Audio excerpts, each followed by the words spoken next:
Hello, today I read from the book of 1 Kings, the chapter 11.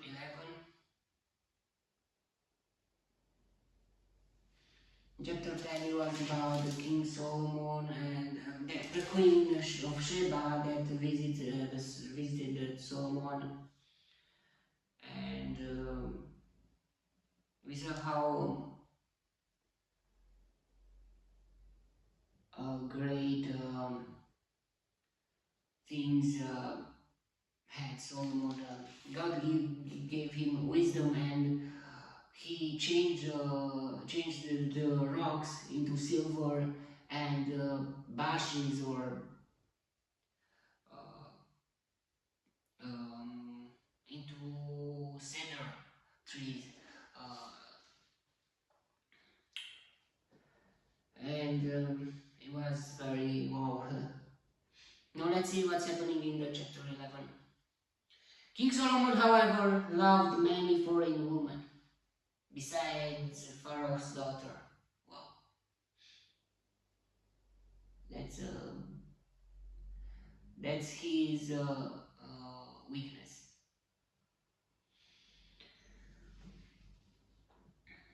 So Pharaoh's daughter,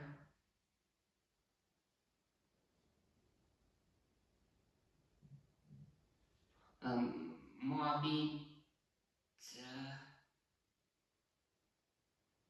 Ammonite, Edomite. Edomite it was not a bad thing. I mean, Edom was Esau, but Sidonians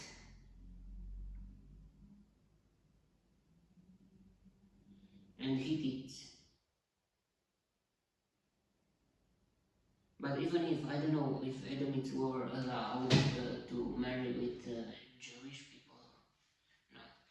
They were from nations about which the Lord had told the Israelites, you must not intermarry with them, because they will surely turn your heart after their gods. Nevertheless, Solomon held fast to them in love. He had 700 wives. Wow.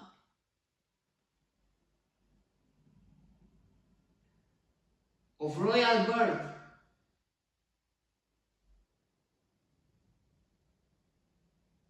So he married with, not with any kind of woman, but from royal birth. And 300 concubines.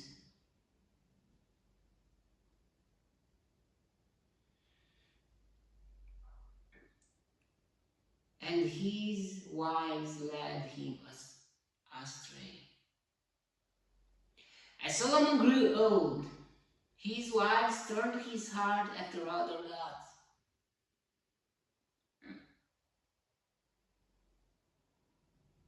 Just as Solomon grew old, when he was strong, he had the power to resist the things that I mean, he didn't resist to the wife, to the women's, but he resisted to not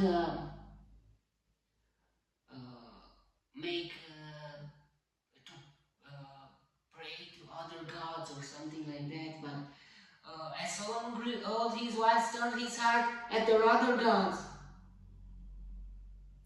and his heart was not fully devoted to the Lord his God, as the heart of David his father had been.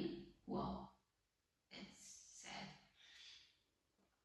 Maybe when you're a teenager and you think, oh, I'm strong, but maybe you will grow old. You will grow old, and maybe you will don't have that enough power, or I don't know.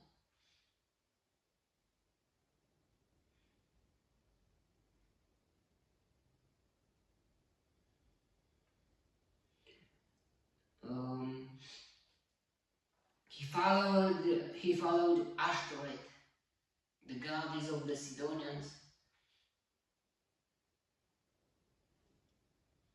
and Molech, the detestable god of the Ammonites.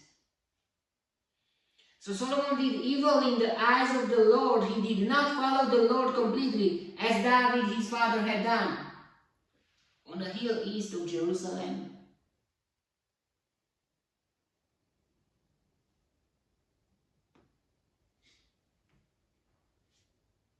Solomon built a high place for Chemosh, the detestable god of Moab.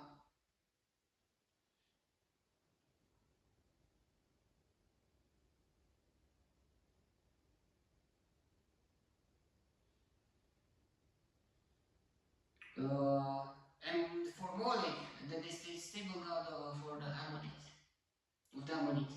He did the same for all his foreign wives, who burned incense, and offered sacrifices to their gods. The Lord became angry with Solomon because his heart had turned away from the Lord, the God of Israel, who had appeared to him twice. Although he had forbidden Solomon to follow other gods, Solomon did not keep the Lord's command. So the Lord said to Solomon, "Since this is your attitude and you have not kept my covenant and my decrees, which I commanded you, I will most certainly tear the kingdom away from you and give it to one of your subordinates. Nevertheless, for the sake of David your father, I will not do it during your lifetime. I will tear it out of the hand of your son. Yet I will not tear the whole kingdom from him, but will give him one tribe for the sake of David my servant, and for the sake of Jerusalem which I have chosen." Then the Lord raised up against Solomon an adversary, Hadad the Edomite. Wow. Why? Because he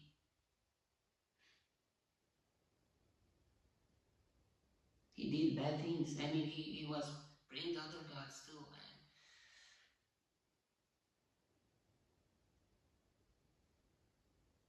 he married with other women that were forbidden for the Jewish people to marry because they would turn them to pray to other gods. And it really happened. Hadad the Edomite from the royal line of Edom.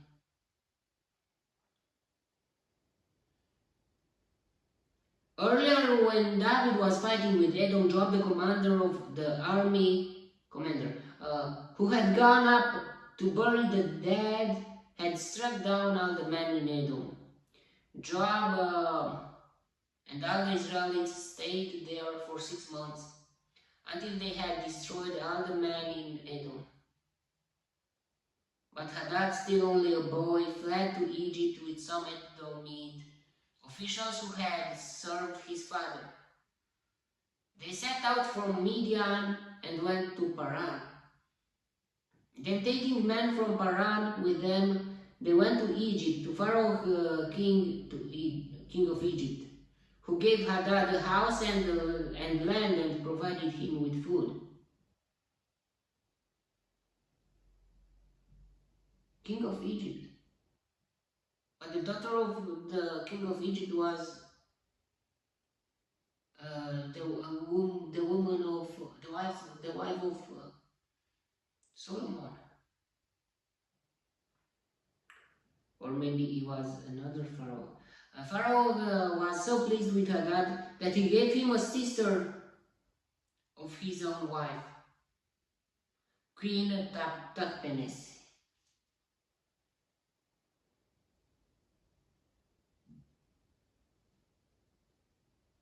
In marriage, the sister of Tahpenes bore him a son named Genubat.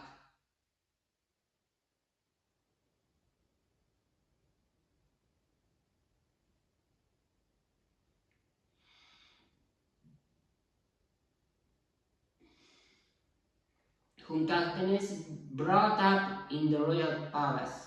There Genubat lived with Pharaoh's own children. While he was in Egypt, Hadad heard that David rested with his fathers and that Joab, the commander of the army, was also dead. Then Hadad said to Pharaoh, "Let me go that I may return to my own country." "What have you left here that you want to go back to your own country?" Pharaoh asked. "Nothing," Hadad replied, "but do let me go." And God raised up against Solomon another adversary, Rezon, son of Eliada, who had fled from his master Hadadezer, king of Zobah. He gathered men around him and became the leader of a band of rebels when David destroyed the forces of Zobah. The rebels went to Damascus, where they settled and took control. Rezon was Israel's adversary as long as Solomon lived, adding to the trouble caused by Hadad. So Rezon ruled in Aram and was hostile toward Israel. Also, Jeroboam. It's very weird, the English language. I mean, Jeroboam is Jeroboam, and sometimes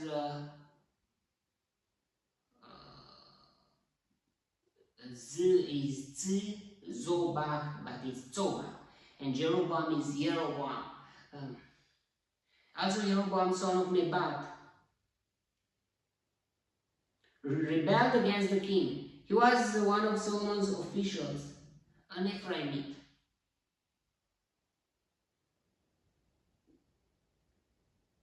From Zereda.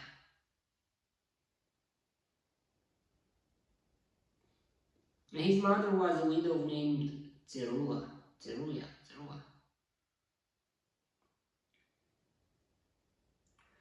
Here is the account of how he rebelled against the king. Solomon had built the supporting terraces and had filled in the gap in the wall of the city of David his father. Now Jeroboam was a man of standing, and when Solomon saw how well the young man did his work, he put him in charge of the whole labor force of the house of Joseph. About that time Jeroboam was going out of Jerusalem, and Ahiah, the prophet of Shiloh, met him on the way.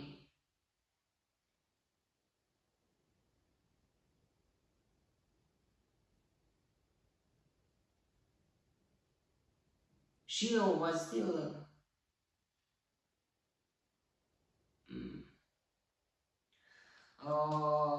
wearing a new cloak. The two of them were alone out in the country, and Ahiah took hold of the new cloak he was wearing and tore it into 12 pieces. Yeah, but who wrote this? I mean, maybe God discovered someone, or maybe someone told, or it's very interesting how the Bible was written. I mean, and tore it into 12 pieces. Then he said to Jeroboam, "Take 10 pieces for yourself, for this is what the Lord, the God of Israel says. See, I am going to tear the kingdom out of Solomon's hand and give you 10 tribes. But for the sake of my servant David and the city of Jerusalem, which I have chosen out of all the tribes of Israel, he will have one tribe." One, but there are two. I mean, there were 12 tribes, but one of them were the Levites, and the Levites. I will do this because they have forsaken me and worshipped Ashtoreth, the goddess of the Sidonians, Chemosh, the god of the Moabites, and Molech, the god of the Ammonites, and have not walked in my ways, nor done what is right in my eyes, nor kept my statutes and laws, as David Solomon's father did. But I will not take the whole kingdom out of Solomon's hand. I have made him ruler all the days of his life for the sake of David my servant, whom I choose, and who observed my commands and statutes. Wow. What are you doing can can make an impact, a total impact onto your children, and can change a big part of their life because of you, your father, your mother.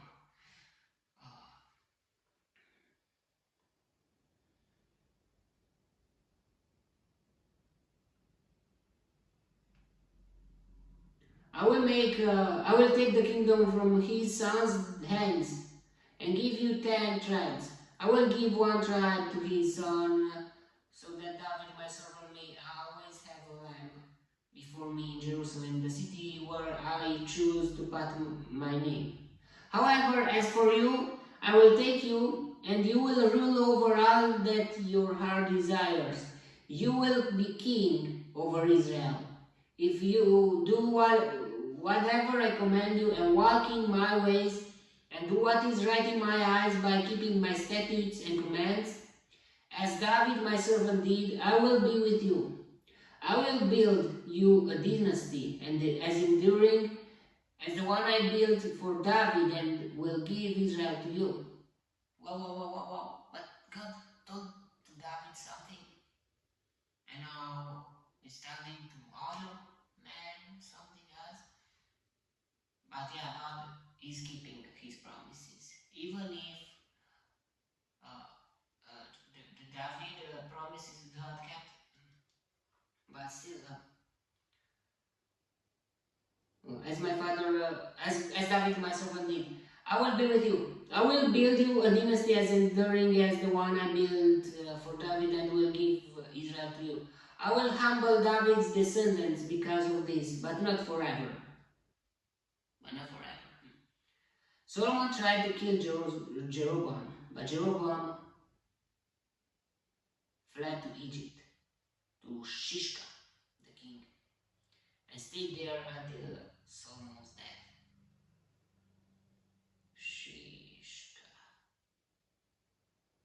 Shishak, not Shishka, Shishak, sorry, king of Egypt. So Shishak, and another point was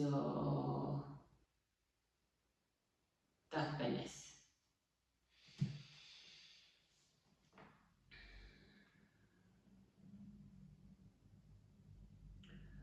As for the other events of Solomon's reign, all he did and the wisdom he displayed, are they not written in the book of the Annals of Solomon? Solomon reigned in Jerusalem over all Israel 40 years.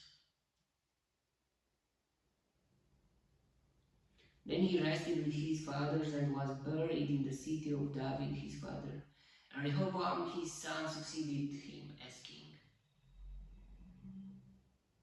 Rehoboam.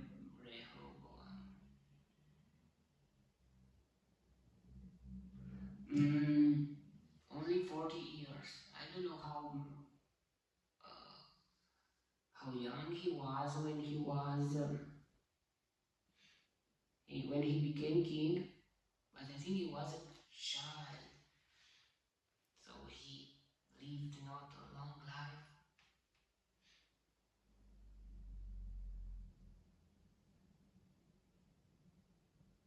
Maybe 50, 60, 70.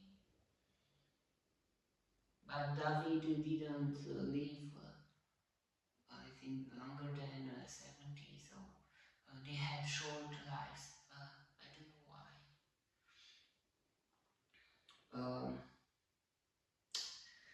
Okay, that was a chapter. Yeah, we see how bad it is.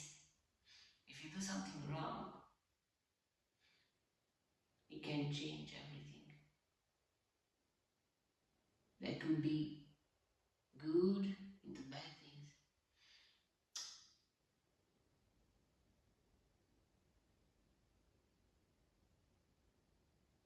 Never give up on God, never make sad, turn to other gods or something like that, because God is jealous and maybe He will not forgive. Yeah, maybe if you pray for God and to forgive you, but I don't know.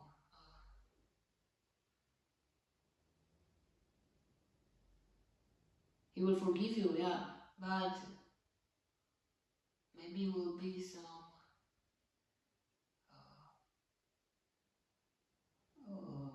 reasons after every bad thing. So yeah. Okay, that was a chapter with God bless me, protect me. And because of that, look what will happen to the Israel empire will be divided into two kingdoms. Okay, that was chapter. May the God bless me, protect me, and delight me in the next chapter too. Next chapter. And if you are in there too, God bless you all and goodbye.